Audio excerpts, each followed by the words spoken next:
Ravi lived in a small village where the mornings smelled like wet earth and chai brewing on clay stoves. He was the kind of person people rarely noticed, not because he was invisible, but because he never raised his voice, never argued back, never demanded attention.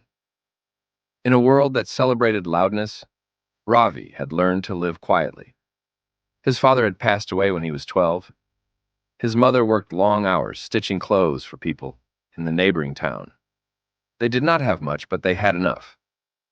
Ravi helped in a small grocery shop owned by Mahesh Uncle, a man with a sharp tongue and a habit of testing people's patience. Every day, customers came and went. Some were kind, others were not. Ravi watched them all with the same steady gaze. He never smiled too much. He never frowned too much either. He simply existed in the middle, like a tree that bends but does not break. But people misunderstood his silence. Why does he never speak up? They would say. He is too soft. Life will crush him. Even Mahesh Uncle would shake his head sometimes and mutter, "You will never survive in the real world, Ravi. You need fire in your belly." Ravi never responded, not because he did not hear them, but because he had learned long ago that some battles are not worth fighting. His silence was not weakness, it was choice, but nobody saw it that way. One afternoon, a man came into the shop. He was tall, wore an expensive watch, and spoke like someone used to getting his way. He picked up a packet of biscuits, checked the price, and threw it back on the counter. "This is overpriced," he said loudly. "You people think you can fool anyone." Mahesh Uncle was not there. It was just Ravi. He looked at the man calmly and said, "The price is printed by the company, sir. We do not decide it." The man leaned forward, his face tight with irritation. "Do not talk back to me, boy. Just give me a discount or I will make sure no one comes to this shop again." Ravi felt something stir inside him. Not anger, not fear, just a quiet awareness. He could feel his heartbeat. He could feel the heat rising in his chest. But he did not move. He did not react. He took a slow breath and said softly, "I understand, sir, but I cannot change the price. If you do not want it, that is okay." The man stared at him for a long moment, then snatched the packet and threw money on the counter before walking out. The door slammed behind him. Ravi stood there alone in the stillness. His hands were steady. His breathing was slow. He had not won anything. He had not lost anything either. He had simply remained himself. That evening, an old teacher from the village named Govind Sir came to buy vegetables. He had watched the whole thing from outside. As Ravi handed him the bag, Govind Sir smiled gently and said, "You did well today." Ravi looked up surprised. "I did not do anything, sir." Govind Sir shook his head. "That is exactly what you did.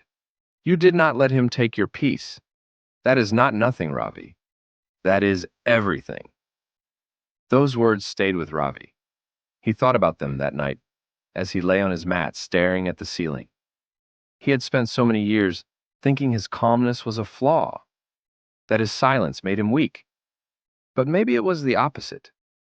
Maybe staying calm when the world wanted you to break was the hardest thing of all. The next morning, Govind Sir invited him for tea. They sat under a neem tree on old wooden stools. The air was cool, and the village was just waking up. "You know, Ravi," Govind Sir began, "people will always try to disturb your peace. It is not because they hate you. It is because they do not have peace themselves. A calm person reminds them of what they have lost." Ravi listened without speaking. Govind Sir continued, "When someone shouts at you, they are not really angry at you. They are angry at something inside them. When someone insults you, they are trying to make themselves feel strong. But you, Ravi, you do not give them that power. You stay still like water in a deep well, and that, my boy, is strength." "But people think I am weak," Ravi said quietly. "Let them think what they want. Strength is not about proving yourself to everyone. It is about knowing who you are, even when no one else does." Over the following weeks, Ravi began to notice things he had never noticed before. He saw how people reacted when things did not go their way. how quickly they lost control, how easily words could wound them. He realized that most people were walking around with open wounds pretending to be strong, but Ravi was different.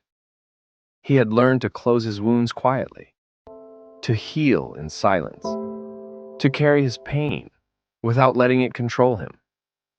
One day, a group of young men came into the shop. They were loud and reckless. One of them knocked over a stack of soap bars and laughed. Another made a joke about Ravi's old shirt. "Look at him," the boy said. "He does not even react." "What are you, a statue?" The others laughed. Ravi bent down and started picking up the soap bars one by one. He did not hurry. He did not glare at them. He just did what needed to be done. One of the boys, older than the rest, watched him carefully. After a moment, he told the others to stop. They left soon after, but the older boy stayed behind. He looked at Ravi and said quietly, "I am sorry. They do not understand." Ravi looked up and nodded. "It is okay." "No," the boy said. "It is not okay." "But you did not let them make you like them. That takes courage." After he left, Ravi sat down on the stool behind the counter. He felt something shift inside him. Not pride, not victory, just a quiet knowing. He was not trying to prove anything anymore. He was not trying to defend himself. He was simply choosing peace over chaos every single day. Months passed. The shop became a place where people felt calm. Even the angry ones softened when they came in. Mahesh uncle noticed it too.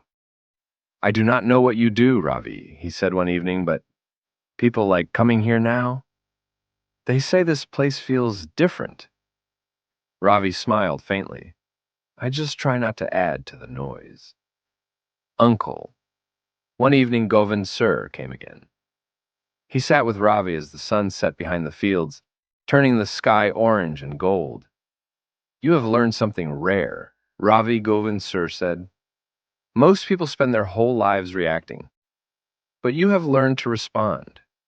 There is a difference. Reacting is automatic. Responding is intentional.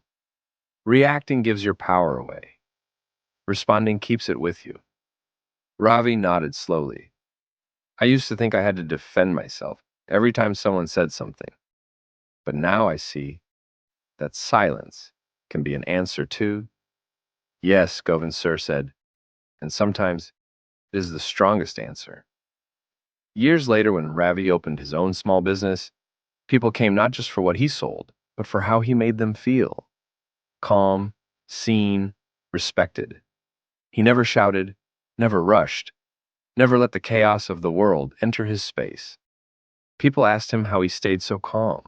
He would smile and say, "I just decided that my peace is more valuable than anyone's opinion of me." It was not a lesson he learned from books. It was a lesson he learned from life, from watching people lose themselves in anger, from understanding that the loudest voice is not always the strongest, from realizing that true power lies in staying steady when everything around you is shaking. Ravi did not become famous.